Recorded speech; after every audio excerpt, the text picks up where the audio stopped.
Doctor B are Ambedkar ने अपनी किताबों और लेखन, स्पेसिफिकली उनके काम revolution and counter revolution in ancient India में इस विषय पर काफी बेबाकी से लिखा है। उनका नजरिया इतिहास के अन पन्नों को खोलता है जो अक्सर स्कूल की किताबों में नहीं मिलते। बाबा साहेब के मुताबिक एलिफेंटा और यूएस जैसी कई गुफाओं का सच ये है। 1. बुद्धिस्ट केंद्रों पर कब्जा। बाबा साहेब का यह मानना था कि भारत में जिन जगहों पर आज बड़े हिंदू मंदिर या गुफाएं हैं, वो मूल रूप से बुद्धिस्ट विहार और स्तूप थे। उन्होंने कहा कि जब भारत में ब्राह्मणिकल काउंटर रेवोल्यूशन शुरू हुआ तो उन्होंने बुद्धिस्ट स्थलों को निशाना बनाया। 2. मूर्तियों का रूप बदलाव। बाबा साहेब ने तर्क दिया था कि एलिफेंटा की कई मूर्तियां जो आज शिवा के रूप में पूजी जाती हैं, वो असल में बुद्ध की प्रतिमाएं थी जिन्हें बाद में बदल दिया गया या उनके ऊपर नए चिन्ह सिंबल्स बना दिए गए। उनका मानना था कि शैविते शिवा भक्त राजाओं ने बुद्धिस्ट मंक्स को वहां से हटाकर अन्य गुफाओं पर कब्जा किया। 3. तोड़फोड़ और काउंटर रेवोल्यूशन। उनके अनुसार ये सिर्फ एक धार्मिक बदलाव नहीं था, बल्कि एक राजनीतिक और सामाजिक हमला था। बुद्धिज्म जो कि समानता इक्वालिटी की बात करता था, उस दबाने के लिए उनके प्राचीन केंद्रों जैसे एलिफेंटा एलोरा को ब्राह्मणिकल टेम्पल्स में तब्दील कर दिया गया। उनका साफ कहना था कि कई जगह पर मूर्तियों को इसलिए तोड़ा गया ताकि पुराने धर्म का निशान मिटाया जा सके। 4. इतिहास का छिपाया गया सच। बाबा साहेब ने अक्सर ये सवाल उठाया कि इतिहासकारों ने इन गुफाओं को हिंदू केव्स के रूप में क्यों दिखाया, जबकि इनका आर्किटेक्चर और बुनियादी ढांचा फाउंडेशन बुद्धिस्ट है। उनका मानना था कि एलिफेंटा की त्रिमूर्ति जैसी मूर्ति कला भी बुद्धिस्ट दर्शन से प्रभावित या उसका एक बदला हुआ रूप हो सकती है। संक्षेप में, बाबा साहेब के अनुसार एलिफेंटा केव्स एक बड़ा सबूत है यूएस समय का, जब बुद्धिज्म को भारत से खत्म करने के लिए उनकी विरासत पर कब्जा किया गया और उन्हें हिंदू पहचान दी गई। क्या आप चाहते हैं कि मैं उनकी किताब के कुछ खास हिस्से, कोट्स आपको बताऊं, जहां उन्होंने इस काउंटर रेवोल्यूशन का जिक्र किया है? डॉक्टर बाबा साहेब अम्बेडकर ने अपनी अधूरी रह गई किताब revolution and counter revolution in ancient India में इस पर विस्तार से लिखा है। उनका तर्क था कि भारत का इतिहास असल में दो विचारधाराओं, बुद्धिज्म रेवोल्यूशन और ब्राह्मणिज्म काउंटर रेवोल्यूशन के बीच के संघर्ष का इतिहास है। एलिफेंटा और इस जैसे अन्य स्थलों के बारे में उनके कुछ प्रमुख विचार और तर्क नीचे दिए गए हैं। 1. बुद्धिस्ट विहारों का हिंदुइजेशन। बाबा साहेब का मानना था कि भारत में ऐसे कई मंदिर और गुफाएं हैं जो मूल रूप से बुद्धिस्ट थे। उनके अनुसार जब ब्राह्मणिकल पावर का पुनरुत्थान हुआ तो उन्होंने बुद्धिस्ट स्थलों को नाश करने के बजाय उन्हें अडॉप्ट कर लिया और उन्हें नया नाम और रूप दे दिया। 2.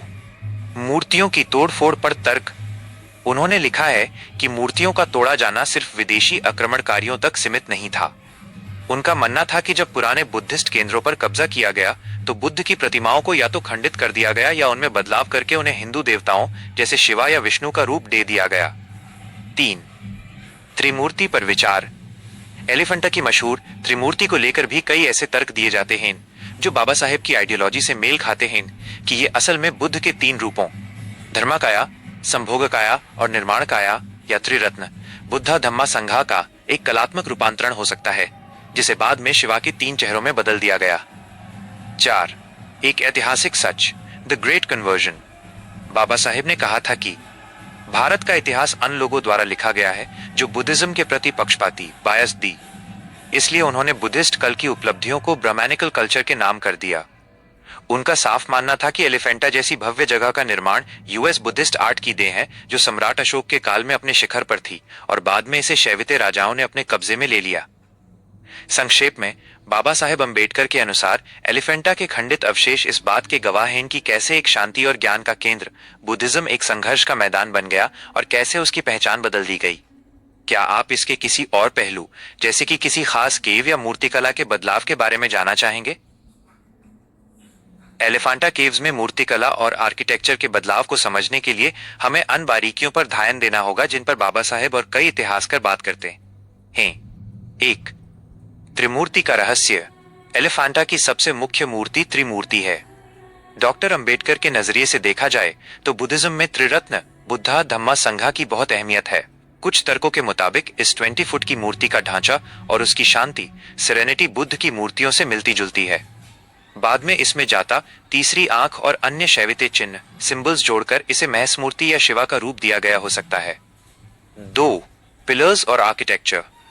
एलिफेंटा के खंबे, पिलर्स और अंदर का लेआउट अजंता और एलोरा की बुद्धिस्ट गुफाओं से काफी मिलता जुलता है। बाबा साहेब ने तर्क दिया था कि रॉक कट आर्किटेक्चर, पहाड़ को काटकर बनाने की कला की शुरुआत और विकास मुख्य रूप से बुद्धिस्ट मंक्स ने किया था। एलिफेंटा का स्क्वायर प्लान और उसके अंदर बने चेम्बर्स मूल रूप से बुद्धिस्ट विहारा रहने की जगह या चैत्य प्रार्थना हॉल जैसे लगते हैं। 3. स्टूपा हिल का सच। आइलैंड पर जो दूसरी पहाड़ी है, वहां आज भी एक बड़ा बुद्धिस्ट स्तूप मौजूद है जिसे केव 6 to 7 के पास देखा जा सकता है। ये इस बात का पुख्ता सबूत है कि पूरा आइलैंड कभी एक बुद्धिस्ट सेंटर था। इतिहासकार मानते हैं कि जब शैविते राजाओं ने इस पर कब्जा किया तो उन्होंने मेन केव गुफा नंबर 1 को पूरी तरह बदल दिया, जबकि स्तूप वाली गुफाओं को नजरअंदाज कर दिया गया, जिस वजह से वो आज खंडित हालत में हैं। 4. मूर्तियों का खंडित होना। जैसा कि आपने पहले कहा, मूर्तियों के चेहरे और हाथ तोड़े गए हैं। बाबा साहेब के अनुसार ये सिर्फ काला का अपमान नहीं था, बल्कि एक पुरानी विचारधारा बुद्धिज्म को मिटाने की कोशिश थी। जब किसी मूर्ति का चेहरा या लक्षण फीचर्स मिटा दिए जाते हैं तो उसकी पुरानी पहचान खत्म करना आसान हो जाता है। निष्कर्ष, कंक्लूजन, एलिफेंटा की दीवारों पर आज जो हम देखते हैं वो यूएस संघर्ष की कहानी है, जहां एक शांत बुद्धिस्ट विहार को एक भव्य शैविते मंदिर में बदल दिया गया। आज की तारीख में जो तोड़फोड़ हमें दिखती है वो सदियों पुराने इसी बदलाव और बाद में विदेशी हमलों का नतीजा है। क्या आप किसी खास मूर्ति जैसे नटराज या अर्धनारीश्वरा के बारे में जानना चाहेंगे कि उनमें बुद्धिस्ट प्रभाव कैसे दिखता है? एलिफेंटा केव्स की मूर्तिकला को अगर ध्यान से देखा जाए तो वहां बुद्धिस्ट आर्ट, बौद्ध कला और शैविते आर्ट का एक अनोखा संगम दिखता है, जो बाबा साहेब अंबेडकर के बदलाव कन्वर्जन वाले तर्क को मजबूत करता है। आइए दो मुख्य मूर्तियों के बारे में विस्तार से समझते हैं। 1. अर्धनारीश्वरा, आधा पुरुष आधी स्त्री। ये मूर्ति शिवा और पार्वती के मिलन को दर्शाती है, लेकिन इसका निर्माण और स्टाइल काफी हद तक बुद्धिस्ट बोधिसत्वा की मूर्तियों से मिलता है। शांति और मुद्रा। अगर आप इस मूर्ति के चेहरे को देखें तो वहां वही करुणा और शांति सेरेनिटी दिखती है जो गुप्ता काल की बुद्ध मूर्तियों में होती थी। त्रिभंगा मुद्रा। इस मूर्ति में शरीर को 3 जगह से मोड़ा गया है। त्रिभंगा पोज। ये पोज प्राचीन बुद्धिस्ट मूर्तिकला में काफी लोकप्रिय था। बदलाव का तर्क। कुछ इतिहासकार मानते हैं कि ये मूल रूप से किसी बोधिसत्वा जैसे अवलोकितेश्वरा की मूर्ति हो सकती थी, जिसे बाद में अर्धनारीश्वरा का रूप दे दिया गया। 2. नटराज, नृत्य करते शिवा। एलिफेंटा में नटराज की मूर्ति काफी खंडित, डैमेज्ड है, लेकिन इसका ढांचा बहुत बड़ा है। The layout. ये मूर्ति एक बड़े चौकोर स्क्वायर फ्रेम में है। बुद्धिस्ट गुफाओं में अक्सर बुद्ध के जीवन की घटनाओं को इसी तरह बड़े पैनल्स में दिखाया जाता था। तोड़फोड़। नटराज की मूर्ति के हाथ और पैर सबसे ज्यादा तोड़े गए हैं। बाबा साहेब के अनुसार ऐसी तोड़फोड़ अक्सर तब होती थी जब किसी पुराने धार्मिक चिन्ह को मिटाकर नया स्थापित करना हो। बुद्धिस्ट पहचान के सबूत, आर्किटेक्चर। अगर हम मूर्तियों से हटकर गुफा के ढांचे को देखें तो कुछ ऐसे निशान हैं जो छिपाए नहीं जा सकते। Feature, Buddhist link, Shaivite adaptation, pillars. इन खंबों का ऊपरी हिस्सा कुशन शेप्ड कैपिटल अजंता की बुद्धिस्ट केव्स जैसा है। इन पर बाद में ब्राह्मणिकल डिजाइन्स बनाई गई। सर्क्यूमैम्बुलेशन, परिक्रमा। बुद्धिस्ट स्तूपों की परिक्रमा की प्रथा पुरानी है। एलिफेंटा के गर्भगृह में श्राइन के चारों तरफ वही परिक्रमा पथ है। द्वारपालास, गार्डियंस।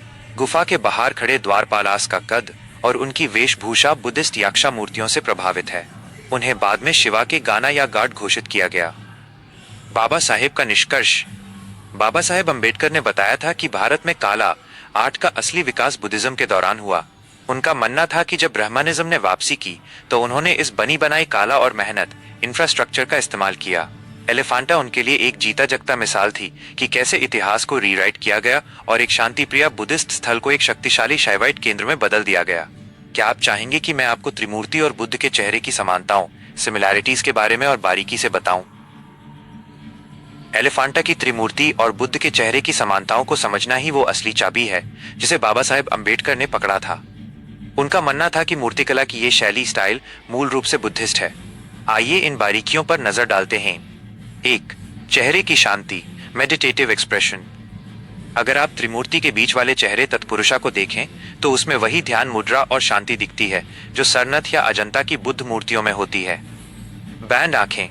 बुद्ध की मूर्तियों की तरह त्रिमूर्ति की आंखें आधी बैंड हैं जो अंदरूनी शांति और ध्यान का प्रतीक हैं। होंठ। होंठों पर एक हल्की सी मुस्कुरान, सेरीन स्माइल है जो कि गुप्ता पीरियड की बुद्धिस्ट आर्ट की सबसे बड़ी पहचान थी। 2. कानों की बनावट, इलोंगेटेड ईयरलोब्स। त्रिमूर्ति के कान नीचे की तरफ लंबे हैं। इतिहास में लंबे कान महापुरुषों और बुद्ध का निशान माने जाते द क्योंकि राजकुमार सिद्धार्थ भरी कुंडल पहनते द। बाद में इन कानों में बड़े झुमके दिखाकर इसे शिवा का रूप दिया गया, लेकिन बुनियादी बनावट वही है। 3. उष्णिशा और जाता मुकुट। बुद्ध की मूर्तियों के सर पर एक उभार होता है जिसे उष्णिशा, ज्ञान का प्रतीक कहते हैं।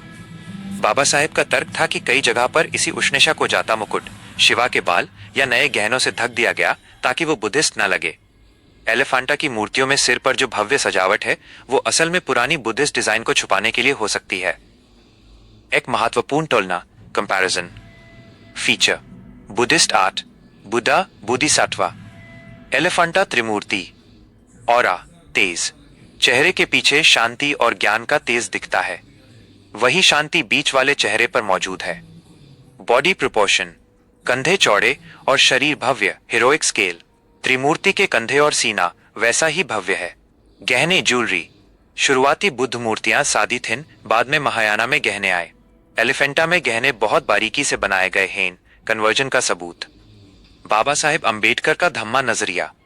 बाबा साहेब ने हमेशा ये कहा कि बुद्धिज्म भारत की मिट्टी से कभी खत्म नहीं हुआ, उस सिर्फ डुबा दिया गया। उनके लिए एलिफेंटा एक जीता जगता मिसाल था कि 1. पहले वो एक बुद्धिस्ट मोनास्ट्री थी जहां भिक्षु ध्यान करते थे। 2. फिर वहां के राजाओं और पुजारियों ने अन्य मूर्तियों को बदलकर उन्हें हिंदू देवताओं का नाम दे दिया। 3. और जो मूर्तियां बदली नहीं जा सकी उन्हें खंडित कर दिया गया ताकि उनकी पूजा ना हो सके। ये देखकर आज भी दुख होता है कि कैसे इतनी बड़ी विरासत का असली इतिहास दबाया गया। क्या आप चाहते हैं कि मैं आपको अन 84,000 स्तूपों के बारे में बताऊं जिनका आपने जिक्र किया था और वो आज किस हालत में हैं? नहीं, मुझे एलिफेंट के शिवलिंग के बारे में बताओ जो बाबा साहब आम्बेडकर ने बताए थे उस वक्त में। एलिफेंटा केव्स के अंदर जो शिवलिंग है उसके बारे में बाबा साहेब अंबेडकर का नजरिया वही था जो उनका प्योर कॉम्प्लेक्स के लिए था, यानी कि कन्वर्जन, रूप बदलाव। बाबा साहेब ने अपनी रिसर्च और तर्कों से यह समझने की कोशिश की थी कि जिन्हें आज हम शिवलिंग कहते हैं उनका बुद्धिस्ट इतिहास से क्या ताल्लुक हो सकता है। उनके विचार नीचे दिए गए हैं। 1. स्तूप का बदला हुआ रूप। बाबा साहेब का एक बड़ा तर्क ये था कि भारत में कई जगहों पर बुद्धिस्ट स्तूप को हाई धीरे धीरे शिवलिंग का नाम दे दिया गया। समानता, दोनों का ढांचा गोल सिलिंड्रिकल होता है और दोनों ही श्रद्धा के केंद्र होते हैं। एलिफेंटा का शिवलिंग, एलिफेंटा के में श्राइन गर्भगृह में जो शिवलिंग है वो एक बहुत बड़े चौकोर प्लेटफॉर्म पर स्थापित है। बाबा साहेब के नजरिए से ये मूल रूप से एक बुद्धिस्ट चैत्य प्रार्थना स्थल हो सकता था जहां बीच में एक स्तूप था जिसे बाद में शिवलिंग घोषित कर दिया गया। 2. पशुपता शैविज्म का कब्जा। बाबा साहेब ने बताया था कि 6th और 7th सेंचुरी के दौरान पशुपता सेक्ट, जो शिवा के भक्त द का प्रभाव बढ़ा। उन्होंने बुद्धिस्ट विहारों को लिया और उनमें थोड़ा बदलाव करके उन्हें शैवित्य स्थल बना दिया। एलिफेंटा का शिवलिंग इसी बदलाव का एक बड़ा निशान माना जाता है। 3. आर्किटेक्चर का तर्क। बाबा साहेब अक्सर ये सवाल उठाते थे कि एलिफेंटा का पूरा लेआउट एक बुद्धिस्ट मोनेस्ट्री, विहार जैसा क्यों है। एक बड़ा हॉल, उसके चारों तरफ खंबे और बीच में एक मुख्य पूजा स्थल, ये बिल्कुल वैसा ही है जैसे अजंता या करले की बुद्धिस्ट केव्स में होता है। उनके मुताबिक जब मंक्स को वहां से हटाया गया तो वहां की मुख्य उपासना की चीज स्तूपा को थोड़ा तराश कर या बदलकर शिवलिंग का रूप दे दिया गया। 4. मूर्तियों और लिंग में विरोध। बाबा साहेब ने एक बहुत गहरी बात कही थी। अगर आप एलिफेंटा की दीवारों पर देखें तो वहां शिवा को इंसान के रूप में एंथ्रोपोमॉर्फिक फॉर्म दिखाया गया है, जैसे त्रिमूर्ति नटराज, लेकिन बीच में अचानक एक निराकार शिवलिंग है। बाबा साहेब के फॉलोअर्स और कई दलित इतिहासकार मानते हैं कि ये इसलिए है क्योंकि मूर्तियां तो नई बनाई गई थीं, लेकिन जो पुराना स्तूप वहां पहले से था उस हटाना मुश्किल था, इसलिए उस शिवलिंग का नाम देकर वहीं रहने दिया गया। बाबा साहेब का संदेश।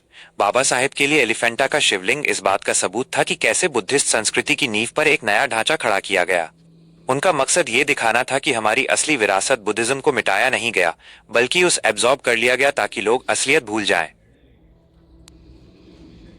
क्या आप जानना चाहेंगे कि एलिफेंटा में जो स्तूपा हिल है वहां का असली स्तूप आज किस हालत में है और वो इस शिवलिंग से कैसे मिलता जुलता है?